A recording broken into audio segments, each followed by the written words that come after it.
Saya penasaran dengan perdebatan apakah buku kebangsaan ini akan membentuk literasi kewargaan atau dibalik, buku pendidikan kewarganegaraan akan membentuk literasi kebangsaan. Tapi saya sebenarnya menghargai para manata ini, keberaniannya. Karena di Indonesia ini tidak ada seorang pun yang percaya mana yang paling utama, apakah kebangsaan atau kewarganegaraan. Tidak seorang pun. Karena apa? Karena sejarah pendidikan Pancasila itu sudah berubah 9 kali. Dulu ada civic, ada pendidikan kewarganegaraan, ada pendidikan kewarganegara satu kata, ada pendidikan Pancasila dan kewarganegaraan dan macam-macam. Udah 9 kali. Dan bukan tidak mungkin juga nanti akan ada perubahan ke 10, ke 11. Padahal kita belajar dari luar. Amerika itu konsisten dengan civic education. Titik. Di banyak negara juga ada istilah citizenship education. Tapi 1-2 juga pernah menyebut sebagai nationality education. Kalau Bapak dari kira-kira 9 atau 10 kali perubahan itu, nama apa yang paling tepat untuk pelajaran ini? Pembaruan. Ya, kalau Bapak nyebutnya. Saya kan pahamnya dengan tulisan ini. Ya. Sebetulnya bagi saya nama itu sangat penting karena menunjukkan ciri-ciri atau karakter yang harus dipenuhi. Kalau saya pendidikan kebangsaan saja. Oke. Nah, itu menjadi penting, dan kalau memang ini nanti Bapak bisa jual gitu, pendidikan kebangsaan itu sebuah isu yang sangat menarik, sehingga kita tidak perlu lagi berubah setiap saat.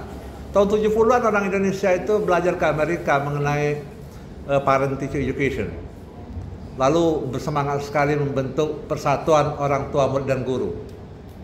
Udah kita berubah lagi menjadi PO, berubah lagi menjadi POMG, berubah lagi menjadi BP3, yang agak-agak mirip lagi berubah lagi menjadi komite. Di Amerika tetap parent teacher association. Jadi kita ini modern tapi otaknya itu tak purba. Ganti nama dianggap cukup untuk mengubah keadaan. Mengapa otak purba? Kalau dulu orang anak sakit datang ke dukun, siapa nama anaknya? Ini. Nah itu anaknya, itu namanya itu yang diganti. Kan begitu kan? Untuk kalau sembuh. Kalau nggak sembuh, kan begitu kan? Karena itu ke depan tuh kalau Bapak memang cocok dengan, udahlah nggak usah sampai 9 kali mengubah pendidikan Pancasila, pendidikan kewarganegaraan, pendidikan Pancasila kewarganegaraan segala macam itu. Kita ganti dengan pendidikan kebangsaan. Ini saya pikir sebagai sebuah pemikiran yang serius. Tapi Indonesia itu memang degradasi kebangsaan itu dimulai dari rumah tangga. 15 tahun terakhir itu anak-anak itu banyak sekali yang namanya itu ke Arab-Araban. Betul nggak? Betul nggak? Wah, didorong sedemikian rupa ke Arab sampai ngejanya pun sulit.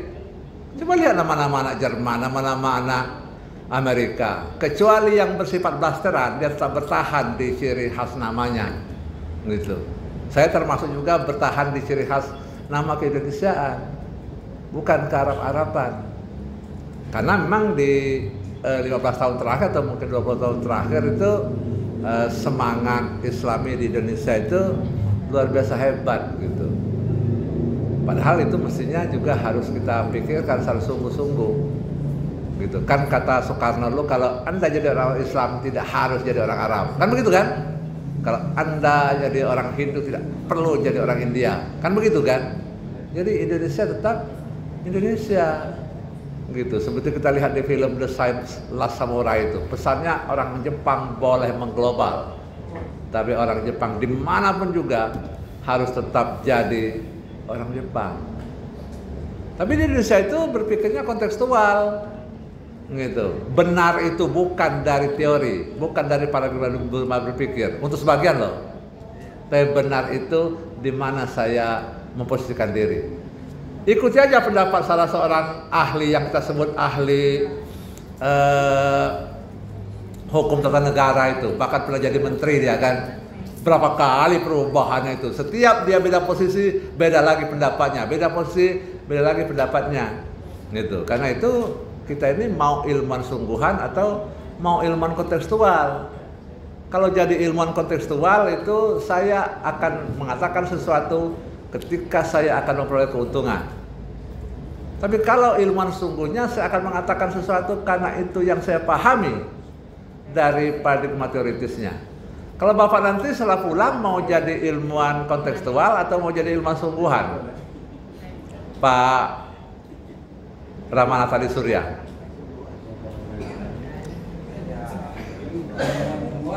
Ya? Ilmuwan sungguhan. Saya setuju itu.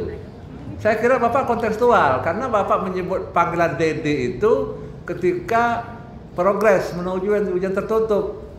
Tadinya saya curiga karena calon penguji luar Bapak Pak Dedi, aku mau ganti Dedi juga supaya nanti dapat bonus gitu ya.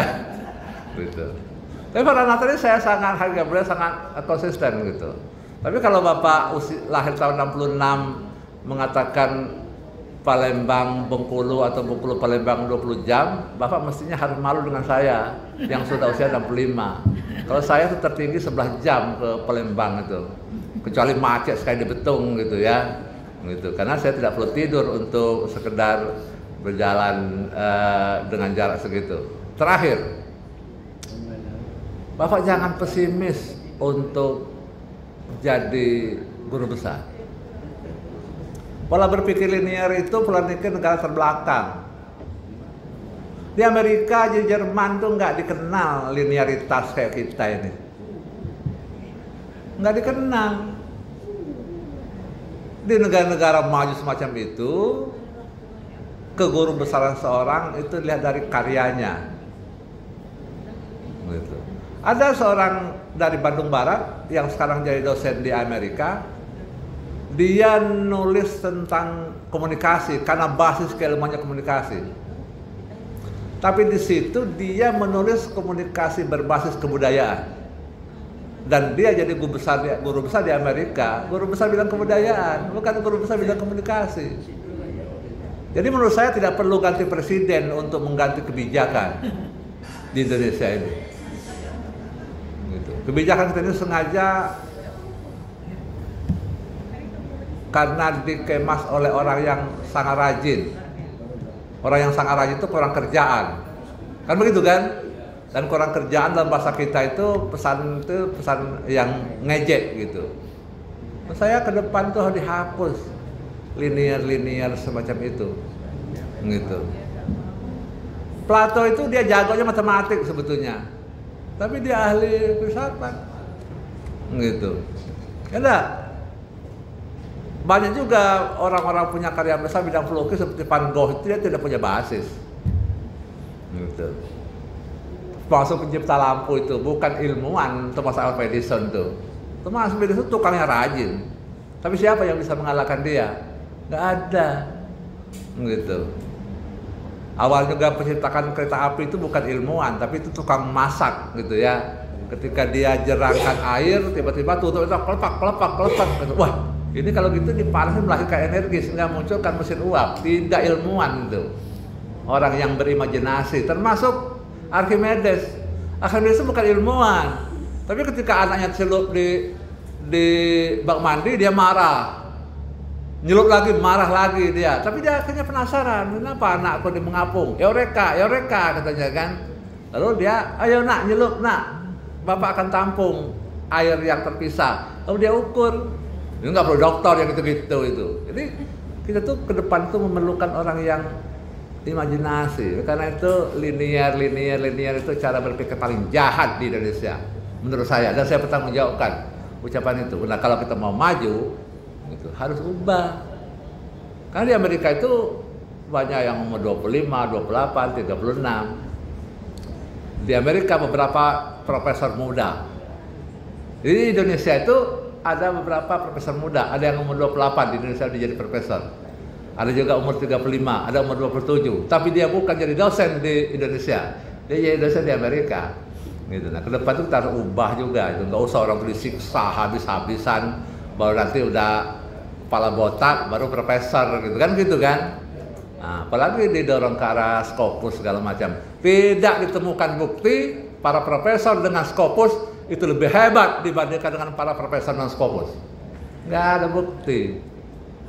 Tapi kita ke Scopus Mahadewa. Tapi saya senang sekali sekarang udah bisa menyelesaikan artikel Scopus dalam waktu 1 hari kan. Saya berapa kali nulis artikel di Universitas Palembang nggak bisa 1 hari terus. Karena itu saya bisa mengatakan sekarang itu tidak akan ada seorang pun dari pengelola jurnal di TPGRI Palembang mengatakan kami akan bantu menulis jurnal Anda selama 1 hari. Tapi iklan Scopus banyak 1 hari. Buku juga kan, menyelesaikan buku selama 24 jam. Dari mana? Gitu. Karena itu memang pola-pola semacam ini harus diubah. Hanya dengan cara mengubah cara Indonesia akan maju. Selagi kita menggunakan cara lama, kita akan tetap tertinggal. Ini prinsip ini. Oke, terima kasih.